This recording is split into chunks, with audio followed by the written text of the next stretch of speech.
యేసుని ప్రేమ ఛానల్కి స్వాగతం. దయచేసి ఈ ఛానల్ని లైక్ చేయండి, షేర్ చేయండి, సబ్స్క్రైబ్ చేయండి. వేద పాఠశాల రేడియో శ్రోతలకు స్వాగతం. ఒక్కొక్క పుస్తకంగా బైబిల్ గ్రంథ ప్రారంభం నుండి దైవవాక్యాన్ని అధ్యయనం చేస్తూ క్రొత్త నిబంధనలో పౌలు వ్రాసిన పత్రికలను ధ్యానిస్తూ ఉన్నాం. గత కొన్ని తరగతులుగా పౌలు కొరింథీయులకు వ్రాసిన మొదటి పత్రికను ధ్యానిస్తూ వచ్చాం. కొరింథీయులకు తాను వ్రాసిన మొదటి పత్రికలో పౌలు అనేక సమస్యలకు పరిష్కారాన్నిచ్చాడు. కొరింథీ సంఘానికే గాక ఈనాటి నీవు నేను జీవిస్తున్న మన సంఘాలకు కూడా అత్యవసరమైన అన్నిటికీ పనికి వచ్చే పరిష్కార మార్గాన్ని చూపించాడు. కొరింథీ మొదటి పత్రిక 12వ అధ్యాయం నుండి పరిశుద్ధాత్మ దేవుని పరిచర్యలను గూర్చి చదువుతున్నాం. కృపావరాల్లో శ్రేష్టమైన వాటిని ఆసక్తితో అపేక్షించుడి, ఇదియుగాక సర్వోత్తమమైన మార్గమును మీకు చూపుచున్నాను అని 12వ అధ్యాయం ముగిస్తూ కృపావరాల్లో అతి ఉత్తమమైన శ్రేష్టమైన ప్రేమను తెలియజేసే 13వ అధ్యాయాన్ని ప్రారంభించాడు.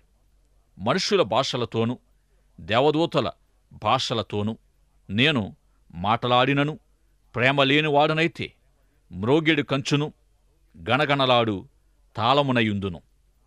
ప్రవచించు కృపావరం కలిగి మర్మములన్నీయు జ్ఞానమంతయు ఎరిగిన వాడనైనను కొండలను పెకలింపగల పరిపూర్ణ విశ్వాసము గలవాడనైనను ప్రేమలేనివాడనైతే మ్రోగెడు కంచును గణగణలాడు తాళమునయుందును. ప్రవచించు కృపావరం కలిగి మర్మములన్నీయు జ్ఞానమంతయు ఎరిగిన వాడనైనను కొండలను పెకలింపగల పరిపూర్ణ విశ్వాసము గల వాడనైనను ప్రేమలేని వాడనైతే నేను వ్యర్థుడను. బేదల పోషణ కొరకు నా ఆస్తి అంతయు ఇచ్చినను కాల్చబడుటకు నా శరీరమును అప్పగించినను ప్రేమలేని వాడనైతే నాకు ప్రయోజనమేమీ లేదు. ప్రేమ దీర్ఘకాలము సహించును, దయ చూపించును. ప్రేమ మత్సరపడదు, ప్రేమ డంబముగా ప్రవర్తింపదు. అది ఉప్పొంగదు, అమర్యాదగా నడువదు, స్వప్రయోజనమును విచారించుకొనదు, త్వరగా కోపపడదు, అపకారమును మనస్సులో ఉంచుకొనదు, దుర్నీతి విషయమై సంతోషపడక సత్యమునందు సంతోషించును. అన్నిటికీ తాలుకొనును, అన్నిటినీ నమ్మును, అన్నిటినీ నిరీక్షించును, అన్నిటినీ ఓర్చును. ప్రేమ శాశ్వత కాలముండును. ప్రవచనములైనను నిరర్ధకములగును, భాషలైనను నిలిచిపోవును, జ్ఞానమైనను నిరర్ధకమగును. మనము కొంతమట్టుకు ఎరుగుదుము, కొంతమట్టుకు ప్రవచించుచున్నాను గాని పూర్ణమైనది వచ్చినప్పుడు పూర్ణము కానిది నిరర్ధకమగును. నేను పిల్లవాడనై ఉన్నప్పుడు పిల్లవాని వలె మాటలాడి తిని, పిల్లవాని వలె తలంచి తిని, పిల్లవాని వలె యోచించి తిని. ఇప్పుడు పెద్దవాడనై పిల్లవాని చేష్టలు మానివేసి తిని. ఇప్పుడు అద్దములో చూసినట్టు సూచనగా చూచుచున్నాం, అప్పుడు ముఖాముఖిగా చూతుము. ఇప్పుడు కొంతమట్టికే ఎరిగి ఉన్నాను, అప్పుడు నేను పూర్తిగా ఎరుగబడిన ప్రకారము పూర్తిగా ఎరుగుదును. కాగా విశ్వాసము, నిరీక్షణ, ప్రేమ ఈ మూడును నిలుచును. వీటిలో శ్రేష్టమైనది ప్రేమయే. పౌలు రచించిన ఈ వాక్య భాగమంతా పరిశుద్ధాత్మ ప్రేమలో నుండి పుట్టుకొచ్చినదై ఉంది. కొరింథీ మొదటి పత్రిక మొదటి 11 అధ్యాయాలు కొరింథీ సంఘం యొక్క ఆయా సమస్యల పరిష్కారము కొరకు వ్రాయబడ్డాయి. 12వ అధ్యాయము చివరి వరకు విశ్వాస జీవితానికి నిర్మాణాత్మకమైన సత్యాల నందించి పరిశుద్ధాత్మ దేవుడు పనిచేసే విధానం, పరిశుద్ధాత్మ వరాలు, పరిశుద్ధాత్మ ద్వారా సంఘములో వర్ధిల్లవలసిన క్రమము 12 అధ్యాయము నుండి తెలియచేయబడుతూ వీటన్నిటికంటే ప్రాముఖ్యంగా పరిశుద్ధాత్మ వలనైన దేవుని ప్రేమ తెలియచేయబడింది. పరిశుద్ధాత్మ వరములు, పరిశుద్ధాత్మ పరిచర్యలు, అద్భుతాలు, ఆశ్చర్యక్రియలు మొదలైన వాటన్నిటికంటే పరిశుద్ధాత్మ ద్వారానైనట్టి ప్రేమ సర్వోత్తమైనది, అన్నిటిలో శ్రేష్టమైనదని పౌలు తెలియజేశాడు. అగాపే అనబడే దైవ ప్రేమను గూర్చి పౌలు తెలియజేస్తూ మొదటిగా ఈ ప్రేమ దేనికి పోల్చబడనంతటి సాటి లేనిదని తెలియజేస్తూ ఉన్నాడు. నిజానికి ఇతర కృపావరాలు అన్నిటితో పోల్చి చూసి ఏది ప్రేమకు సరితూగకపోగా చివరికి ప్రేమ సాటి లేనిదనే సత్యాన్ని ధృవీకరించాడు. 13వ అధ్యాయము ఎక్కువగా ఇతర కృపావరాలను గూర్చి తెలియజేస్తూ వచ్చింది. ఎందుచేత ప్రేమకు ఏది సాటి రాలేకపోయిందంటే, ప్రేమ దేవుని యొక్క ముఖ్య లక్షణం. దేవుని స్వభావములో ప్రేమ అతి ప్రాముఖ్యమైనది. దేవుడు ప్రేమాస్వరూపి. ప్రేమయ్య ఉన్నందున విశ్వాసుల జీవితాలకు ప్రేమ ఎంతో ప్రాముఖ్యమైనదై ఉంటూ ఏది సాటి రానంత గొప్పదయ్యుంది. దేవుని ప్రేమకు మరి ఏ ఇతర ప్రేమలు సాటి రావు, సాటి కావు. ఈ దేవుని ప్రేమ ఎంతో శక్తివంతమైనది, ఎంతో విలువైనది. రెండవదిగా, ప్రేమ స్థానము మార్చబడదు. అంటే ప్రేమ స్థానములో మరేది నిలువదు, నిలువడానికి వీలులేదు. ఏ ఇతర లక్షణముతోనైనా ప్రేమ స్థానాన్ని భర్తీ చేయడం ఎన్నడూ జరగదు. నేనేది చేసినా, ఏమిచ్చినా, నేనేమై ఉన్నా ప్రేమ లేనివాడనైతే అంతా వ్యర్థమైపోతుంది అని పౌలంటూ ఉన్న ప్రకారంగా ఏది ప్రేమ స్థానాన్ని పూడ్చలేదు. ఎంత గొప్ప ప్రత్యక్షత అయినా ప్రేమ స్థానములో నిలువజాలదు. మన జీవితాల్లో ప్రేమయ్య ఉన్న దేవుని స్థానాన్ని ఏదీ తీసుకోలేదు. పరిశుద్ధాత్మ అభిషేకము ద్వారా పరిచర్య కొరకు పరిశుద్ధాత్మ విశ్వాసిని శక్తివంతం చేసి సిద్ధపరచడం ద్వారా, కృపావరాల ద్వారా పరిశుద్ధాత్మ దేవుడు విశ్వాసి జీవితములో రుజువు చేయబడతాడు. ఈ మహాసత్యాన్ని 12వ అధ్యాయములో మనము గ్రహించాం. అయితే 13వ అధ్యాయములో పరిశుద్ధాత్మ విశ్వాసులో నివసించడం ద్వారా రుజువు చేయబడుతున్నట్టు చూస్తాం. ఈ విధంగా 12, 13 అధ్యాయాల్లో పరిశుద్ధాత్మ విశ్వాస జీవితములో ఏమై ఉంటాడు అనే దానిపై కొంత తేడా కనిపిస్తుంది. 13వ అధ్యాయం ప్రకారం పరిశుద్ధాత్మను పొందామనడానికి రుజువేమిటి? నీ దేహము జీవముగల దేవునికి ఆలయము అని రుజువేమిటి? క్రీస్తు నీలో ఉన్నాడు అనడానికి రుజువేమిటి? మొదలగు ప్రశ్నలకు సమాధానము ప్రేమయే. ఈ ప్రేమ అనే ఆత్మఫలము లేకుండా ఇతర కృపావరాల ద్వారా మాత్రమే పరిశుద్ధాత్మ మనలో ఉన్నాడనే విషయాన్ని రుజువు చేయలేం. ఈ విధంగా ప్రేమకు ఏదీ సాటిరాదు. ప్రేమ స్థానాన్ని మరేదీ భర్తీ చేయలేదు.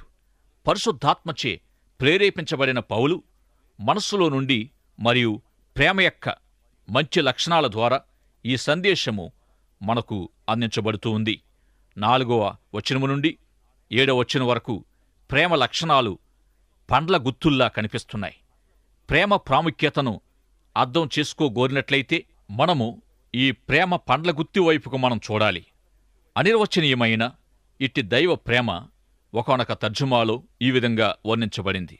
ఈ దైవ ప్రేమ త్వరగా నిగ్రహాన్ని కోల్పోదు. ఇతరుల ప్రయోజనార్థమై నిర్మాణాత్మకంగా పనిచేస్తుంది. ఈ ప్రేమ తన స్వార్థాన్నే చూసుకోదు. తన స్వంత ప్రయోజనం కోసం, స్వయం ప్రాముఖ్యత కోసం ప్రాకుల్లాడదు. ఉప్పొంగే తలంపులతో ఎదుటివారిని ఒప్పించడానికి, బలవంత పెట్టడానికి ప్రయత్నించదు. ప్రేమకు మంచి మర్యాద, సభ్యత, సంస్కారాలను కలిగి ఉంది. సత్యము లేక న్యాయము, ధర్మము వర్ధిల్లినప్పుడు సంతోషిస్తుంది.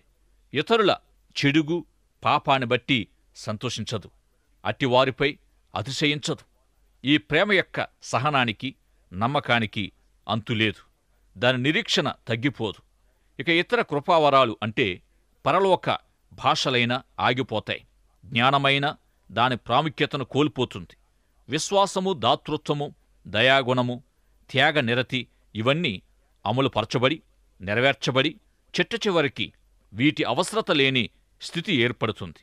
ఇక అన్నిటికీ పరిష్కారం కాగల దైవ ప్రేమ ఎప్పటికీ నిలుస్తుంది. ఈ ప్రేమ అన్నిటినీ సహించి, అన్నిటినీ భరించి, ఓర్చుకొని, అన్నిటినీ అధిగమించి నిలుస్తుంది. ఈ అగాపే ప్రేమ ఎంతో బరువైనది, బలమైనది. విశ్వాసులు ఇతరులను ఇట్టి అగాపే ప్రేమతో ప్రేమించినప్పుడు అట్టి ప్రేమ ఎప్పటికీ శాశ్వతంగా నిలుస్తుంది. ఈ విధంగా దేవుని ప్రేమను ఎవరు నాశనం చేయలేరు. దేవుని ప్రేమ శాశ్వత ప్రేమ. ఈ ప్రేమ షరతులు లేనిది. మానవుని ప్రేమ షరతులతో కూడి ఉంటూ ఎదుటి వ్యక్తిని నీవిలా ఉండి అలా చేసినట్టయితే బహుశా నిన్ను ప్రేమిస్తాను అంటుంది. చాలామంది తల్లిదండ్రులు పిల్లల్ని ఆయా షరతులపై ప్రేమిస్తారు. అలాగే భార్యాభర్తలు, తల్లిదండ్రులు, పిల్లలు ఎవరైనా ఆయా షరతులపై ఆధారపడి ప్రేమించబడుతూ ఉంటాం. అయితే దేవుని ప్రేమ ఎట్టి షరతులు లేకనే ప్రేమిస్తుంది. దేవుని ప్రేమ ఉత్ప్రేరకమైనది. అన్నిటినీ నిరీక్షిస్తుంది, అన్నిటినీ నమ్ముతుంది. ఉదాహరణకు, ఒక బలహీనపు పేతురు కేపా కావచ్చని నమ్మి ఎదురు చూస్తూ ఉంది. ఆ 3 ఏండ్లు ప్రభు పేతురును కేపా అని పిలుస్తూ వచ్చాడు. ప్రభు పేతురుల ప్రేమ ఉదాహరణతో మనం మన కుటుంబ సభ్యుల్ని ప్రేమించి వారు మంచి విధానములో రూపొందించబడే వరకు ఆశించవచ్చు.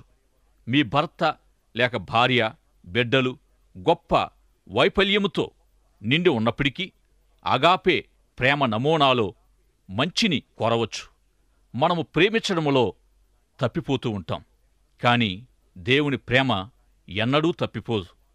అయితే మనము ఓడిపోయేవారమనే సత్యాన్ని గుర్తించి దేవుని ప్రేమను ఆశ్రయిస్తే మన బదులు దేవుని ప్రేమే క్రియ చేస్తూ సత్ఫలితాలను తీసుకొస్తుంది. ఈ అగాపే ప్రేమ పరిశుద్ధాత్మ ద్వారా అనుగ్రహించబడి ఆయన ద్వారానే మనలో నిర్వహించబడుతూ ఉంది. ఇట్టి ప్రేమ కొరకు మనము సర్వశక్తుడైన దేవుణ్ణి ఆశ్రయించి ఆయన్ని ప్రేమించుచు దైవ ప్రేమ కలిగి ఇతరులను ప్రేమించడం నేర్చుకుందాం. అగాపే అనబడిన దైవ ప్రేమను వర్ణిస్తున్న గొప్ప అధ్యాయమైన కొరింథీ మొదటి పత్రిక 13వ అధ్యాయం మనకు ప్రేమ యొక్క 15 లక్షణాలను చూపిస్తూ ఉంది. ఈ అధ్యాయం చివరిలో ప్రేమ ఇతర కృపావరాలు అన్నిటికీ భిన్నంగాను మరియు శాశ్వతంగా నిలిచేదై కనిపిస్తుంది. అగాపే ప్రేమకు ఏ ఇతర కృపావరం కూడా సాటి రాదు. ఈ ప్రేమ స్థానాన్ని మరేదీ భర్తీ చేయనేరదు. యేసు ప్రభు ఈ లోకానికి తిరిగి వచ్చే 2వ రాకడలో భాషల అవసరత, ప్రవచనాల అవసరత, మరి ఏ కృపావరాల అవసరత ఉండరాదు. గనుక అవన్నీ నిలిచిపోతాయి. వాటితో పని తీరిపోతుంది. యేసు ప్రభు 2వ రాకడలో ప్రవచనాలన్నీ నెరవేర్చబడి భాషలు, ఇతర కృపావరాలన్నీ ప్రయోజనం సాధించి పూర్తి చేయబడతాయి. అయితే 3 విషయాలు మాత్రం శాశ్వత విలువలు కలిగి నిలిచి ఉంటాయి. అవి ఏమంటే, 1 విశ్వాసము, 2 నిరీక్షణ, 3 ప్రేమ. ఈ మూడింటిలో కూడా ప్రేమ అతి శ్రేష్టమైనది. నిరీక్షణ దేవుని వలన అనుగ్రహింపబడే శ్రేష్టమైన ఈవి. నిరీక్షణ అనగా ముందుకు జరగబోయే మంచి లేక మేలును గూర్చి మనిషి హృదయములో ముందుగానే కలిగే ఒప్పందం, నమ్మకమయుంది. ఈ లోకములో ఉండే మేలు లేక మంచి, వీటికి సంబంధించిన మరేదో తనకు తప్పక ప్రాప్తిస్తుందని ప్రతి మనిషి కోరుకుంటూ విశ్వసించడమే నిరీక్షణ. అయితే ఇట్టి ఆశాభావము అన్ని వైపుల ఒక వ్యక్తిలో నశించిపోయినప్పుడే ఆత్మహత్య చేసుకుని జీవితాన్ని ముగించుకోవడానికి ఉపక్రమిస్తారు. ఈ విధంగా నిరీక్షణ కోల్పోయిన భగ్న హృదయాలు సంవత్సరానికి కనీసం 1000 మంది ఆత్మహత్యకు పాల్పడుతున్నారు. ఇదెంతో విషాదకరమైన సంఘటన. అయితే మరో ప్రక్క ఏదో మంచి తమకు తప్పక ప్రాప్తిస్తుంది అనే ఆశాభావముతో మిగిలిన జనాభా జీవిస్తూ ఉండడం అద్భుతం కాదా? ఈ విధంగా మనము పుట్టి పెరిగి ఊహ తెలిసిన నాటి నుండి మనము ఎదురు చూచే మంచి నిమిత్తం దేవుని అందలి విశ్వాసముతో రుచి చూచి తెలుసుకొండని 34వ కీర్తనలో దావీదు తెలియజేశాడు. మనము వేటి కోసమైతే నిరీక్షిస్తున్నామో, ఇంకా మన కంటికి కనిపించని ఏ మంచి కోసమైతే మనము ఆశాభావము కలిగి ఉన్నామో అట్టివాటికి రుజువు విశ్వాసమయ్యుంది. ఒక్క మాటలో చెప్పాలంటే మన నిరీక్షణకు రుజువు, ఆధారము విశ్వాసమే. మనకవసరమైన మంచికి మేలుకు విశ్వాసమనే ఆధారము లేకపోతే మన నిరీక్షణ లేక మన ఆశలన్నీ శూన్యంగానే మిగిలిపోతాయి. ఈ విధంగా నిరీక్షణ సిద్ధించడానికి విశ్వాసం ఎంతో ప్రాముఖ్యమైనది. నిరీక్షణను పుట్టించేది కూడా విశ్వాసమే. అదేవిధంగా నిరీక్షణ మనలను విశ్వాసానికి నడిపిస్తుంది. విశ్వాసము మనలను దేవుని యొద్దకు నడిపిస్తుంది. విశ్వాసమనేది లేకుండా దేవునికి ఇష్టులమై ఉండుట అసాధ్యమని హెబ్రీ పత్రికలో మనం నేర్చుకుంటున్నాం. క్రైస్తవ జీవితములో ఇంతటి ప్రాముఖ్యత వహించిన విశ్వాస నిరీక్షణల కంటే ప్రేమ బహు గొప్పదై ఉంది. ప్రేమ కూడా విశ్వాసం వలనే మనలను దేవుని దగ్గరకు నడిపించేదయుంది. ఎప్పుడైతే దేవుని ప్రేమను మనం పొందుతామో అప్పుడే దేవుని యొద్దకు మనం చేర్చబడతాం. దేవుడు ప్రేమై ఉన్నాడు. ప్రేమ దేవుని స్వభావములో ప్రాముఖ్యమయ్యుంది. దేవుడు అన్నిటికంటే గొప్పవాడై ఉన్న విధంగా దేవుని ప్రేమ అన్నిటిలో అతి శ్రేష్టమైనదని అనబడుతుంది. కృపావరాలు, నానావిధ పరిచర్యలు, సంఘ క్రమము మొదలైన వాటన్నిటికంటే దైవ ప్రేమ గొప్పదని పౌలు 13వ అధ్యాయములో స్పష్టం చేశాడు. ప్రేమ తర్వాత ప్రేమను అనుసరించి ఆత్మవరాలను అపేక్షించుమని పౌలు సెలవిచ్చాడు. కొరింథీ మొదటి పత్రిక ముగింపులో పౌలు 15వ అధ్యాయంపై కొన్ని వివరణలు ఇచ్చాడు. 15వ అధ్యాయము 58 వచనాలను కలిగి ఉంది. పునరుత్థానాన్ని గుర్చిన ప్రాముఖ్యమైన వాక్య భాగాల్లో 15వ అధ్యాయము ఎంతో ప్రాముఖ్యమైనది. నిర్మాణాత్మక విభాగములో పౌలు బోధింపగోరిన ముఖ్యాంశాల్లో పునరుత్థాన అంశం ఒకటై ఉంది. జ్ఞానులైన గ్రీకులు, కొరింథీయుల్లో అనేకులు పునరుత్థానాన్ని శంకించి లేక సందేహించడం మరి ఒక సమస్య అయ్యున్నప్పుడు పౌలు వారి సమస్య పరిష్కారానికి 15వ అధ్యాయములోని సత్యాలు వ్రాశాడు. ఈ సమస్య వారి వేదాంత సమస్యయుంది. పౌలు తన మొదటి పత్రికను ముగిస్తున్న సందర్భంలో తాను మొదట కొరింథునకు వచ్చినప్పుడు వారికి ప్రకటించిన సువార్తను జ్ఞాపకం చేస్తూ, నేను మీకు ప్రకటించిన సువార్తను మీకు తెలియపరచుచున్నాను. మీరు దానిని అంగీకరించితిరి, దానియందే నిలచి ఉన్నారు. నేను ఏ ఉపదేశ రూపకముగా మీకు సువార్త ప్రకటించుతునో ఆ ఉపదేశమును మీరు గట్టిగా పట్టుకొని ఉన్న ఎడల ఆ సువార్త వలననే మీరు రక్షణ పొందువారేయుందురు. నాకీయబడిన ఉపదేశమును మొదట మీకు అప్పగించితిని. అదేమనగా లేఖనముల ప్రకారం క్రీస్తు మన పాపముల నిమిత్తము మృతి పొందెను, సమాధి చేయబడెను. లేఖనముల ప్రకారం 3వ దినమున లేపబడెను. చదువబడిన ఈ వాక్య భాగములో తాను కొరింథీలో వారికి ప్రకటించిన సువార్తలో పునరుత్థానము ప్రాముఖ్యమైనదని పౌలు తెలియజేశాడు.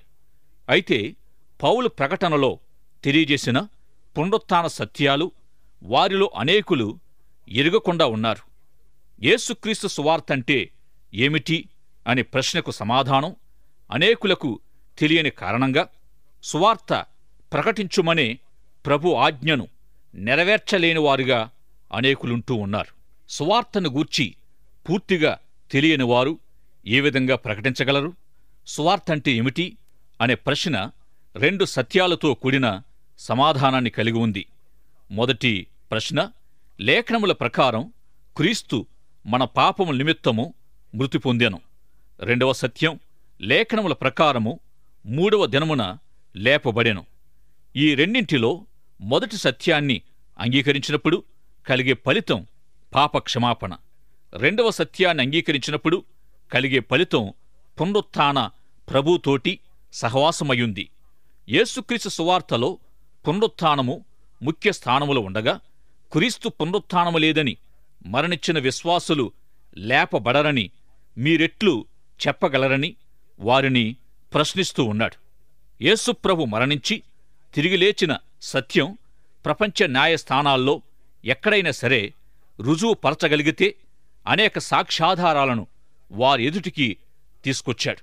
ఎలాగంటే యేసుప్రభు మరణించి తిరిగి లేచి పేతురుకు, 12 మంది అపోస్తలులకు, 500 కంటే ఎక్కువ మంది సహోదరులకు, అందరికీ కడపట నాకును కనబడినని ఆయన పునరుత్థాన సాక్ష్యాలను గూర్చి పౌలు ఈ వాక్య భాగములో తెలియజేశాడు.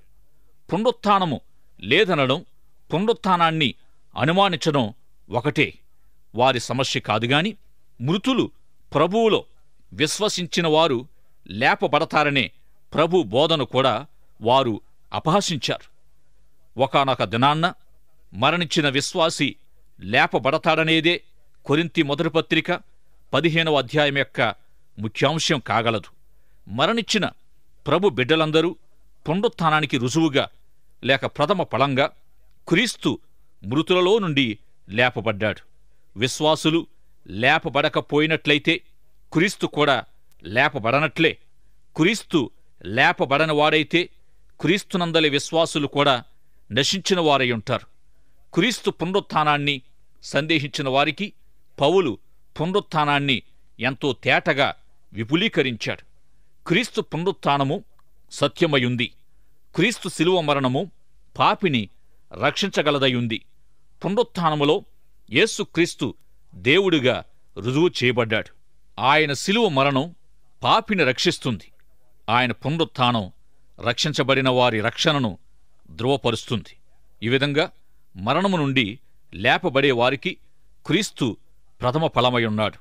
ఆనాడు పునరుత్థానాన్ని గూర్చి గ్రీకుల ప్రశ్నలు, వాటికి పౌలు యొక్క సమాధానాలు ఏమిటంటే, ఒక విశ్వాసి ఏ విధంగా లేపబడతాడు, లేపబడిన విశ్వాసి ఎట్టి శరీరాన్ని కలిగి ఉంటాడు అనే ఈ 2 ప్రశ్నలకు పౌలు 15వ అధ్యాయములోని 58 వచనాల ద్వారా సమాధానాలిచ్చాడు.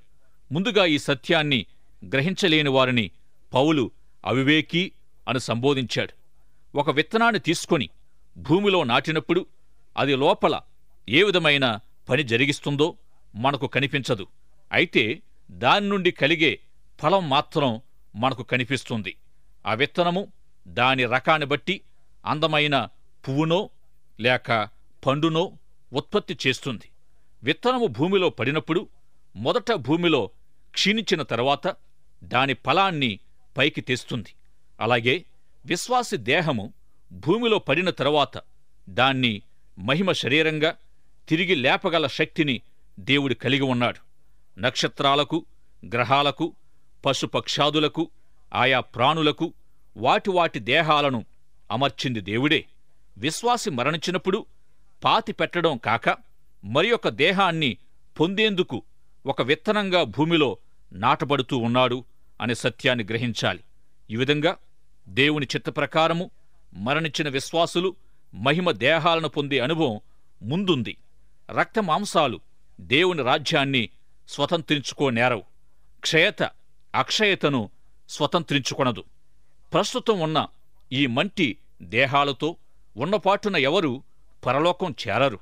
మరణించిన తరువాత మహిమ శరీరం పొంది పరలోకం చేరుతాం.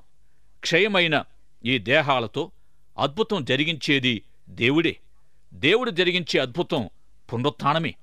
ప్రభు రాకడలో మరణించకుండా ఉన్న విశ్వాసుల మాటేమిటి అంటే, వారు రెప్పపాటున మార్చబడతారు.